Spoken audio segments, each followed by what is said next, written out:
Neeraj Mishra, who is the Digital Learning Consultant Enterprise India with Adobe. He is an experienced working professional with more than 17 years of experience. He has been helping organizations build the journey of digital learning transformation. Can we have Neeraj with a big round of applause, please? Good morning, everyone. I hope you can hear me. I'm Neeraj. I'm a part of Adobe's digital learning consulting team. A lot of people probably, when you hear about Adobe, you think about Photoshop. While we are here to tell you that Adobe does have a lot of solutions that cater to digital learning solutions as well. Now, the word storytelling I think is one of the most important part when it comes to delivering anything. Whether you talk about a movie, whether you talk about a session, or whether you talk about trainers in a room, right? So let me get this straight. The word curious storytelling is not ours. It has been borrowed by one of the top pharma companies that started to look at L&D more from an eyes of enablers of curiosity. And that is where they realized that rather than providing year-long training with assignments and VLT sessions, it was more about providing training where peers could interact with each other. And that makes a great point when we talk about learning, where people interact with each other and share their knowledge experience. It also makes very important that you take the experience part of it as a utmost importance when it comes to training. That is, are you providing learning as a part of an experience? And the third most important part is that is learning a part of curiosity that you develop within the organization, and you try to bring learning closer to the other ecosystems of your organizations. We have always heard about product innovations. We have heard about how softwares are being developed. We moved from a waterfall methodology to an agile methodology where the teams from integration and the teams from development were sitting together to make a product faster to the market. And I think that's very important essence where learning needs to become a part of the product development as well. And you need to look at that learning, it's not just like providing learning to a group of people. You need to look at the ROI, that are they actually contributing, to the business side of your goals as well. Now, there was a recent study done by IDC that every dollar spent on improving the learning experience of your learner increases the chance of 73% of a better customer satisfaction. And that kind of all relates that you as an individual or as an organization need to look at that your learning becomes the wheel where it drives the ROI of an organization. And that's where I feel that technology plays a very pivotal role. Of course, technology is being driven by people, but it's very important that how technology talks to each other. And that's, I think, one of the essence at Adobe as well, where we not just look at learning products together, but we look at how learning technologies are talking to technologies like CMS solutions or commerce clouds, analytics. And that kind of drives the behavior of the support problems that your organization has by solving it from your learning initiatives. Now, what is it about that if I don't tell you a story more from a perspective of a company that we have worked with? And here is one of the examples of Renee, and she has recently joined as a part of the automobile engineer in an EV division of Q2 Motors. And she is always excited. Any new employee who comes in your organization is excited about the new change that he has got and building her career movement. And the first impact is really important. And it is all about experience. As soon as she joins, she fills in her details of her workday and she receives an email which is very personalized to her. That email talks about the induction program, the important trainings that she needs to take, which could be around code of conduct, it could be around privacy, and it could be around prevention of sexual harassment. This is the first touch point in the organization where she needs to go ahead and take these mandatory courses. And it is important that you deliver that with an element of experience. As soon as she logs in, she looks at a wonderful interface, which actually could be for, either an employee, it could be the same interface for a customer, or it could be the same interface for a dealer as well. And that is, again, the experience kind of plays a very pivotal role. It needs to be a platform where your people, your customers, your dealers are going day in, day out. And one of the recent examples would be, probably embedding the learning to your brand portals as well. And there are many case studies that Adobe has worked where they don't have a different portal for learning and a different portal for your customers. It has to be a single platform. And that kind of drives, the experience part of it, which becomes extremely important. As soon as she, logs into the platform, she gets a really good, dashboard that kind of talks about her skills, her own skills. She can look at her own performance. Gamification is a very important part. And gamification does not just rely on how many courses have you taken. It is about how interested are you in the topic. And that kind of relates that it is not just giving her points based on taking a course, but how many number of times is she coming on the platform and taking the course. It is also important to map the skills of a learner. This could be based on her own, herself, her area of expertise. It could be based on the peers that she is working with, or it could be based by the recommendations that are coming from the organization. So having a great interface that kind of tells her a dashboard of her own learning performance, that kind of drives, the experience bit of it. It is like, watching Doordarshan versus watching Netflix. Netflix kind of tells you, if you watch an action movie, it will tell you that, probably you need to look at these action movies. And that's what, ML and AI kind of drives the learning as well, where it will recommend you courses where your skills are, it will recommend you courses where your peers are, and it will also recommend you courses based on your manager's recommendation. So this is, a quick snapshot where Rennie gets that talks about what is upcoming. There is an integration with a calendar that kind of, tells her that you need to attend this session at a particular date. It also tells her that what kind of skill attainments has she received. And few of our customers have also gone ahead and they have integrated the rewards mechanism with the, the LMS or the learning manager platform that you use. And that kind of gives a great view from a learner's perspective that learning is not just about getting used to a product, a feature, but how much are you actually contributing to the organizational goals. And we have all seen in the last 3 years, we are adapting to change so much, moving from a virtual classroom session to a ILT session, and all the problems that we face in today's world. But it's quite important that organizations don't go back, they move forward. And one of the most important parts of a learning, I would say, is being resilient. You need to be resilient enough. You need to provide an ecosystem where learning is more peer-to-peer, where they share their knowledge, there is a platform, and that's where it's quite important that learning is not just about getting trained on the features of a product, but to allow communities to be built up and take knowledge from peers as well. She moves forward, she looks at a lot of learning paths that are displayed to her in her My Learning section. Again, the experience part of it plays a very pivotal role.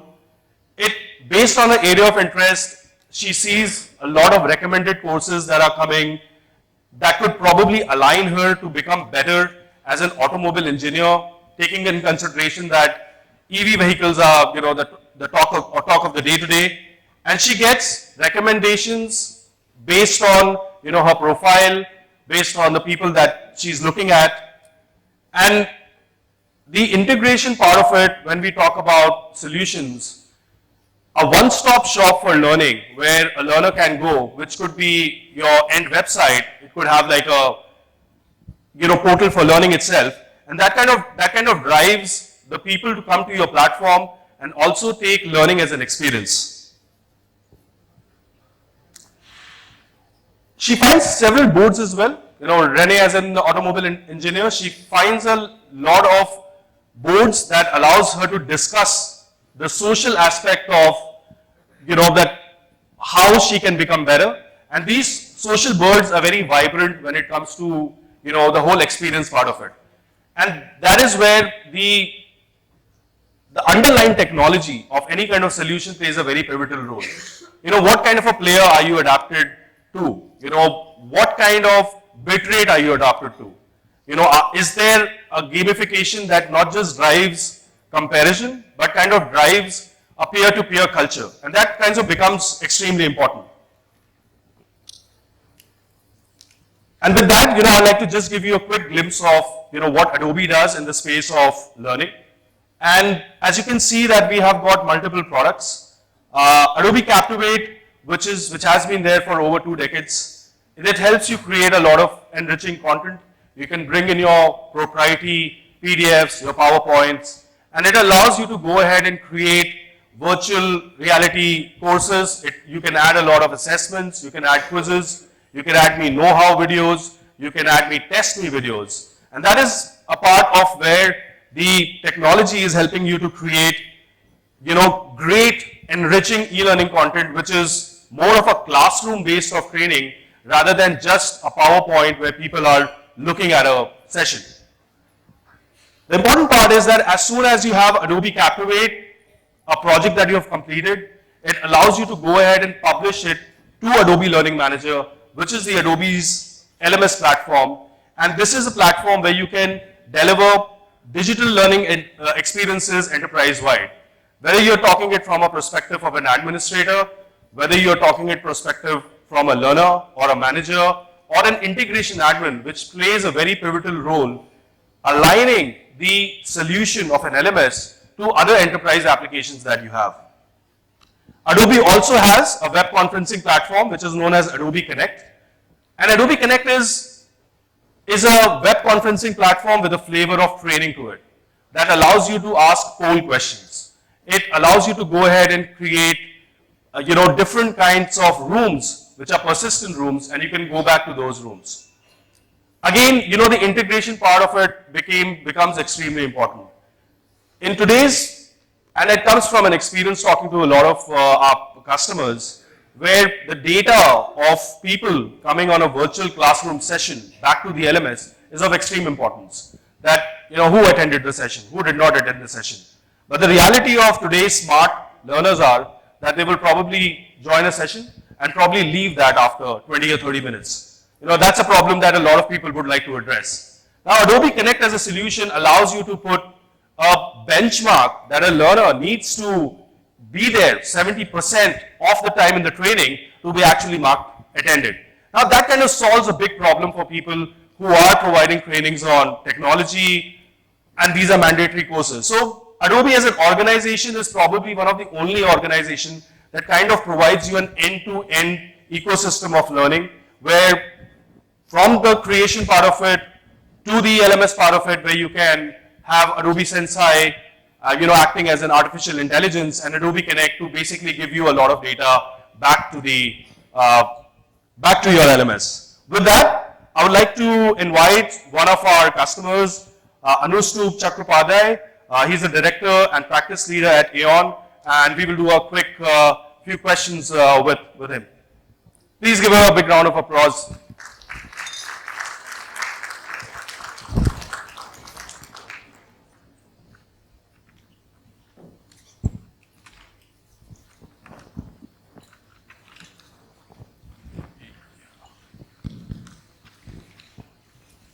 Thank you, Neeraj. Great to be here amongst all of you. You know, great room of delegates.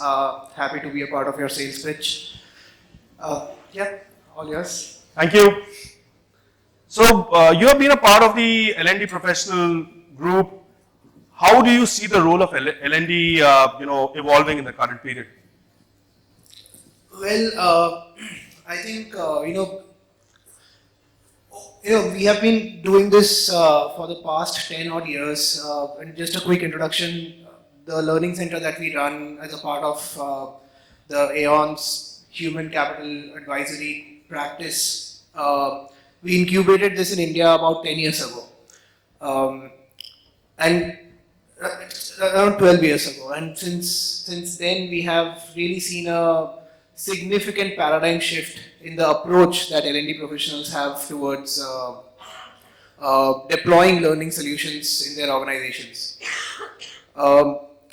We don't really see piecemeal interventions anymore.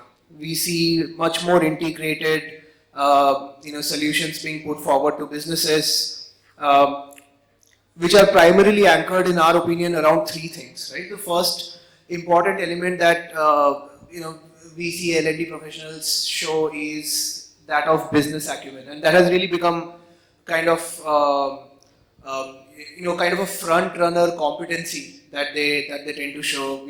Understanding what the business needs, understanding what the strategy is, and aligning the learning solutions, the learning interventions to what the business outcomes really need.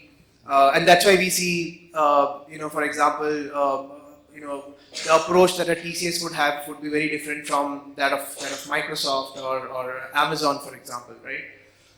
The second important element that learning professionals or L&D teams are really trying to put forward is effectively partnering with different business leaders, different stakeholders across different teams, right? So within the organization, some part of the business would be running the operations, some part of the business would be developing the product, some part of the business would be commercializing it, and all of their L&D needs, learning needs are very different, right? And that's where where to really invest in improving the baseline, where to really invest in driving top line capability really comes into the forefront. So partnering better with different parts of the business is what we really see. That is the second. The third one, I think, is really putting in more and more elements of technical expertise when it comes to driving L&D interventions, right? So we are really seeing significantly more focus on how do we tell stories better, how do we make the learning interventions more impactful, not just within the four walls of the classroom or within the virtual setup, but also outside of that, how to create a holistic journey for the learners through different aspects of instructional design, etc. That makes me ask you that with the attention span getting smaller and smaller, what kind of strategies you apply to keep the learner hooked? Well, I think attention span. One myth that we have is that attention span is getting smaller because there are more Gen Zs in the workforce. But I think attention span is getting smaller across. Even the millennials, Gen Ys, etc., have shorter attention span today. And the one very important, I think the previous speaker talked about this is storytelling, right? So when you watch an interesting movie, you are really hooked onto it, or when you watch an interesting show, you really want to see the entire thing, right? And effective storytelling is one key element that captures audience, that get them hooked onto the entire journey from start to end. And the second important element, I would say, is to use multimedia. It's not just a one-way lecture. I think those days are gone. So we try to use different elements, different aspects into our programs. And I think the third important thing would be, we are really seeing a movement from long-drawn, day-long interventions to pocket-sized micro-learning interventions. That's a great point. And how do you see, you have been using Adobe Learning Manager for quite some time. How do you see technology helping you drive learning into your organization? The role of technology, what would that be?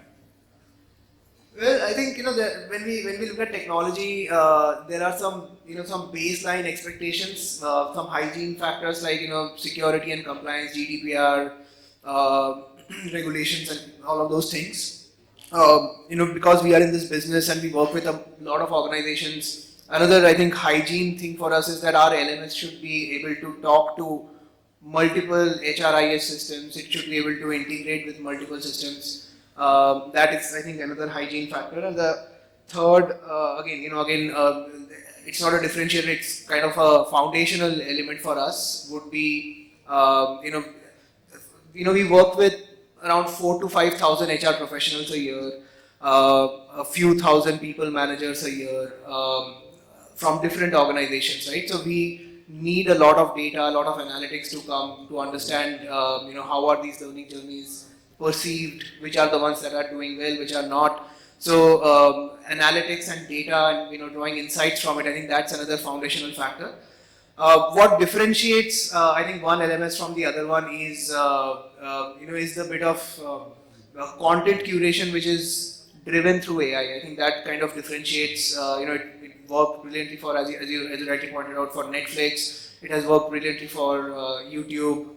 It should work well for learning platforms as well. And then elements around gamification, peer learning. I think those would be a few differentiated factors that really would draw a business like us towards a particular learning platform. Absolutely, and I feel that with the evolving of time, new technologies like ChatGPT, which in itself is a content creation platform in a way, and there are organizations, including Adobe, that are looking in that direction, where how you will go ahead and integrate more technologies that are evolving at the speed of light. With that, I would like to ask you a last question. That what would be your suggestions to the C-suite approach when it comes to adapting to technology or being resilient in their nature of learning?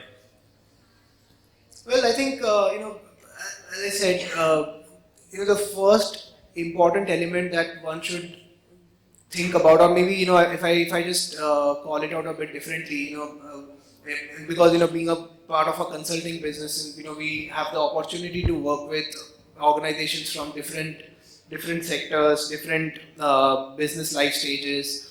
I think one cardinal mistake that organizations tend to make is look at the wrong matrices for success, right?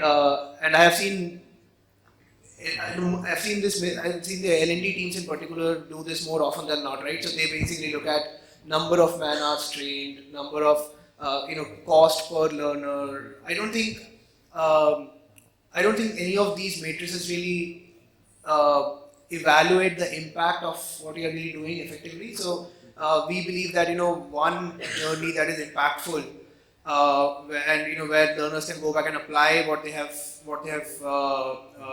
done in that journey. I think that is far better than doing 10 piecemeal interventions. Because that causes erosion of trust. That causes obviously it's a waste of time from both sides, even though it kind of does well with your traditional matrices. So identifying impact, I think, should be the single most important metric when you are trying to design a learning program, and it should completely be aligned to what your business strategy is, right? So not all organizations would want, for example, the best technical professionals, right? And as an organization, you have to see it and you have to work around it, right? So if you are an organization that is into cost leadership as your strategic style, so it doesn't make sense for you to invest a lot in getting the best technical talent in, or at least spending a lot of money in getting them to develop their capability in that direction. And then again, various pockets of the organization would need different kind of interventions, right? So no organization is in any one end of the spectrum when it comes to a particular strategic style.